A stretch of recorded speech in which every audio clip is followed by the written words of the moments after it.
চলো বন্ধুরা, এখন তো ইলিশ মাছের সিজন। আজকে তোমাদের কাছে একটা ইলিশ মাছের রেসিপি শিখাবো। এই রেসিপিটা আমি আমার বিয়ের পরে শ্বশুর মশাইয়ের কাছে শিখেছিলাম। চলো শেয়ার করি। মাছে আমি লবণ হলুদ মাখিয়ে রেখেছিলাম। আর এই রান্নার প্রধান মশলা হচ্ছে জিরে। তোমরা জিরে গুঁড়োও ব্যবহার করতে পারো, বাটাও ব্যবহার করতে পারো।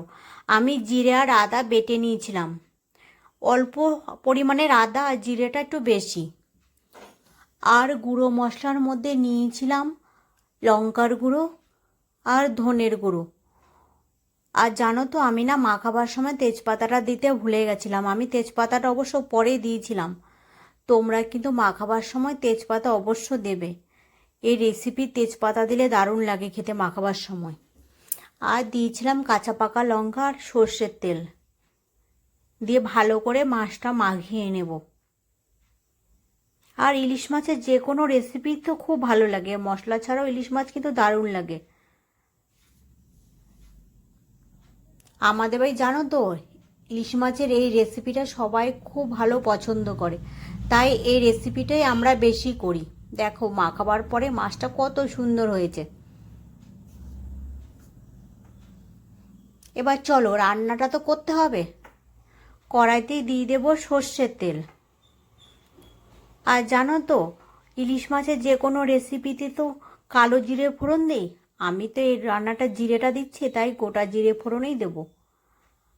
আর ইলিশ মাছ ভাজা বা কাঁচা দুই ধরনের ইলিশ মাছের রেসিপিই ভালো লাগে, তবে এই রেসিপিতে ইলিশ মাছ ভাজার একদম দরকার নেই।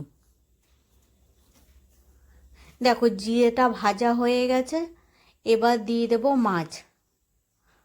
মাছটা দিয়েই এবার মশলা ধোয়া একটু জল দিয়ে দেব। তোমাদের ইলিশ মাছের কোন রেসিপিটা সবচেয়ে বেশি পছন্দ কমেন্ট করে জানাতে ভুলো না। দেখো ঝোল দিয়ে দিচ্ছি, ঝোলটা কি খুব বেশি দেওয়া দরকার নেই। এবার চাপা দিয়ে দেব। আমি কিন্তু একবার ঢাকনা খুলে মাছটা এপিট ওপিট করে দিয়ে উল্টিয়ে দিয়েছিলাম।